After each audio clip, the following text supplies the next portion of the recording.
Welcome to this episode of Mentors at Your Benchside, the podcast giving you advice, tips, and tools for getting the most out of your research. I'm Adam Pawson, and today I'll be talking to you about isoelectric focusing, a simple way to enhance your protein separation. sds-page is a standard protein separation technique that we researchers are familiar with because it's all we need most of the time. That doesn't mean that other methods aren't worth knowing about, however, and one such technique is isoelectric focusing. Isoelectric focusing, also known as IEF or electrofocusing, is a technique that separates charged molecules, usually proteins or peptides, on the basis of their isoelectric point, Pi, which is the pH at which a molecule has no overall charge. So what is the principle of isoelectric focusing? Isoelectric focusing works because charged molecules will migrate towards regions of opposite charge, the electrodes, when an electric potential is applied to them. Force these molecules to migrate through an immobilized pH gradient, and they will also migrate towards regions of opposite charge. The key point is that once a molecule reaches the area of the immobilized pH gradient that matches its Pi, it will no longer be charged. Because it's no longer charged, it no longer experiences an electric attraction to either electrode. Do this to a bunch of molecules at the same time, and they will all migrate toward their own Pi. Hence the name isoelectric focusing. If you need a bit more information, you can think of it in these terms. A molecule at a pH that is below its Pi will be positively charged, protonated by the relatively acidic solution. So it will migrate towards the negatively charged electrode, the cathode, when an electric field is applied. A molecule at a pH that is above its Pi will be negatively charged, deprotonated by the relatively basic solution, so it will migrate towards the positively charged electrode, the anode, when an electric field is applied. Migration will only happen so long as the molecule is charged, which it won't be at its Pi. Remember that in an IEF experiment, the molecules are always forced to migrate through an immobilized pH gradient, IPG. Key components to prepare for your IEF experiment. Now you've got a handle on the theory of isoelectric focusing, you're probably wondering what you have to prepare to set up an isoelectric focusing experiment. There are two main things you'll need to consider. Number one, the gel. You can prepare your own IEF gels, but because of the requirement for a pH gradient, it's quite long-winded to do so. This in turn invites more errors. So you'll probably just use commercially available IPG strips instead. An IPG strip consists of an acrylamide gel that contains wide pores to prevent any separation of molecules based on their size. Various gradient ranges are available. Wider range, such as pH 3 to 10, are suitable for whole proteome analysis, while narrower ranges, such as pH 5 to 8, are suitable for more specialist applications. Number two, the sample.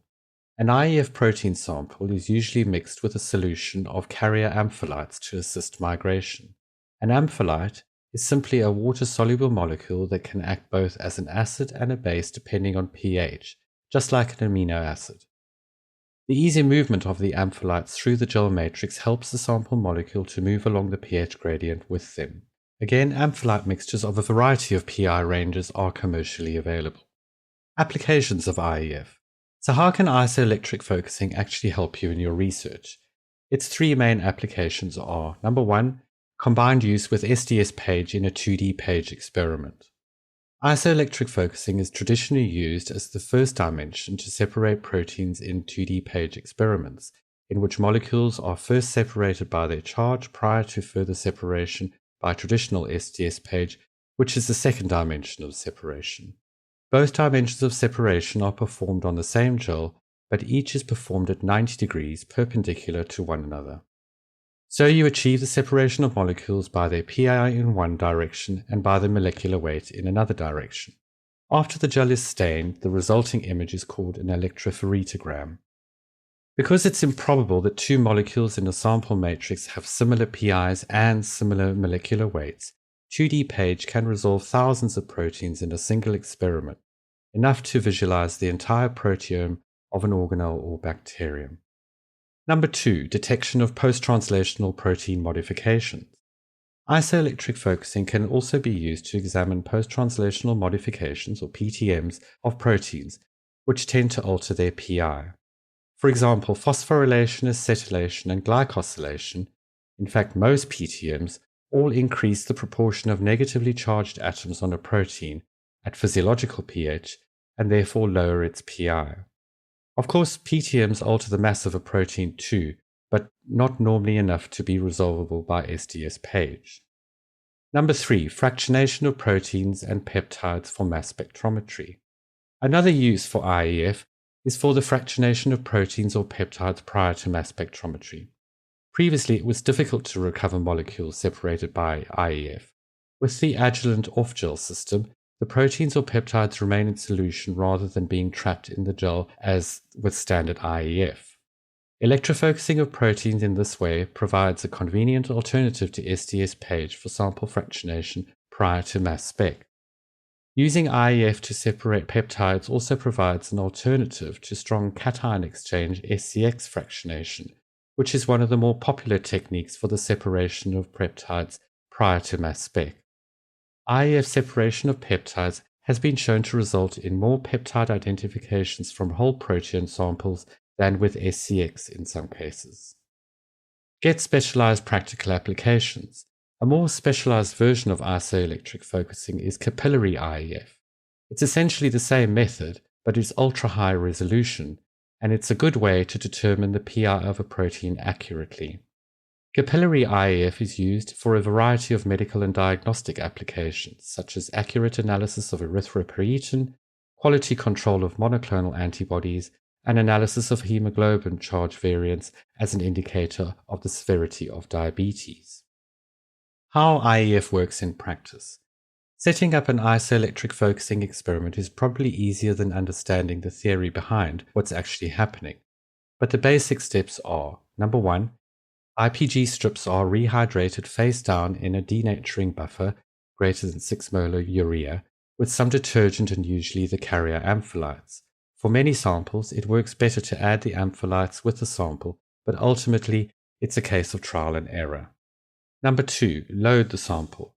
There are 2 ways to do this. You either include it in the rehydration buffer or you load it in a small plastic cap at the end of the strip. Again, some samples work better with one or another way of loading, so give both a try and see what works best for you. Number 3, the strips are then placed in an IEF apparatus. The filter paper wicks are placed over the ends of the gel to collect salts and proteins or peptides that are outside of the pI range of the IPG strip. Number 4, electrodes are placed on top and you're ready to run. The appropriate voltage for an IEF experiment depends greatly on the type of IPG strip used, so it's advisable to do your homework and look it up in the manual before you set everything up, or ask a lab mate. But either way, make sure that you use the correct voltage for the type of strip you're using. So that's it for isoelectric focusing. Check out the episode description for links to related articles and resources, and don't forget to subscribe to the podcast to get more help and advice from mentors at your Benchside.